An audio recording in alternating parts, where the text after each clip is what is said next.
This gentleman is now a freshly minted Fox contributor. Happy to see that you know him already as an historic figure. Many say kind of greasing the skids for the guy who lives in that house behind me.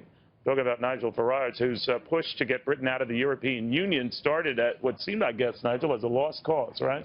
Oh, I was the patron saint of lost causes. You were. You were a card-carrying member. Possible. Every big business, every government agency, virtually every MP said, oh, no, Europe's our future. This is where we're going. And you personally were vilified. Vilified? Yes. It went on for years. I was mad, I was bad, I was dangerous. And that was just from your family. Well, yeah, mind you, I was used to that. Totally unnecessary. But, you know, you and I have joked about it in the past, but in a way, I think that set the wheels in motion for the election of Donald Trump, and it revealed this sort of populist rage that was in the whole world's DNA, suddenly. And now it carries Donald Trump.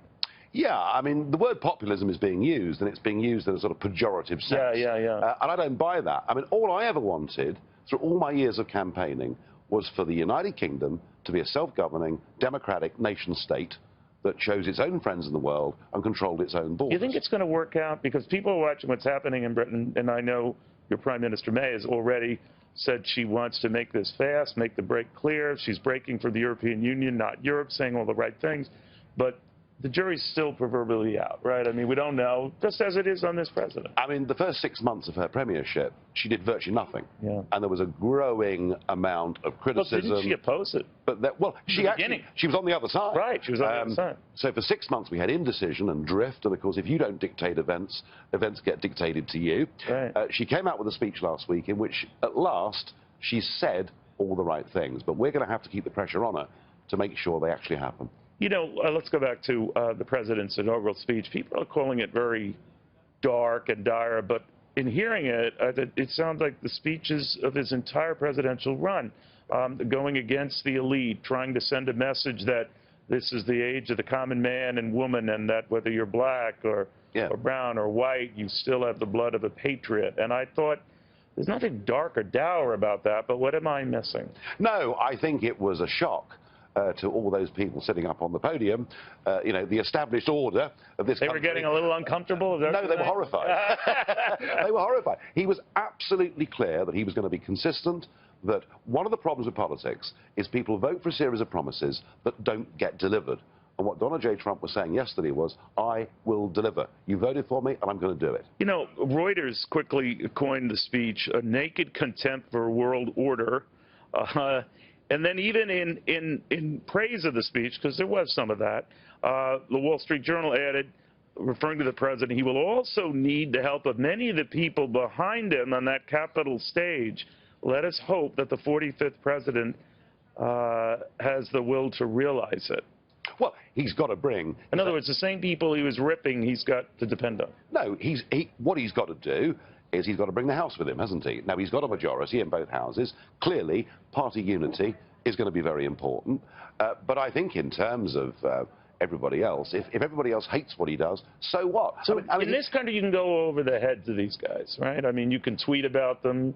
You went over the heads of people and just told the world. Absolutely. And, you know, frankly, the liberal establishment mainstream media are not as powerful as they used to be. Hooray. Now, that establishment, not huge fans of this president, seem to think that he's going to have a tough time veering, as the last president, Barack Obama, said, from campaigning to governing, and that he's not ready for that. But I see in him a deal maker, a very pragmatic businessman who just wants to get stuff out of the nation's inbox. So if people are looking to him be a rigid, passionate, either conservative or you know, he has very different methods about getting stuff through. What, the left-right argument's out of the window? Absolutely. Completely gone. Forget it. You know, I couldn't discern on that speech at times. Bits of it sounded like Bernie Sanders. You know, he understands that... Well, even about greedy corporations, right? About big corporations. That came right out of a Sanders. About the left behinds. So he gets all of that. On the other side, you'd say maybe he's a bit more to the right in terms of believing in the nation and being a patriot. I just think... So I'm not interpreting that. I was watching... forgive me for this, but I watched one of the more left-wing channels. And they interpreted that stance as racist, that the America First thing I think that's what they were saying. It was It racist. couldn't have been further away from being racist. I thought the best line in the whole speech was, whatever colour we are, we all bleed the same colour. Yeah. We're one nation. I thought that was a great And it was pitch. John Kennedy, of all people, who famously said we all breathe the same air. Yeah, no, I mean, so the idea that speech was racist is ludicrous, and even the idea that it was isolationist is wrong, because you might have noticed the Churchill bust is back in the Oval Office. I noticed that. Already? How about that? Yeah, the Churchill bust, he didn't remove the Martin Luther King bust to make room, because the last president put That's that one right. in there. And yeah. All right, thank you, my friend. Yeah, Very thank good you. seeing you. Welcome aboard. Thank you very All right. much. Try not to tick off people like you did back in your country, though. You know?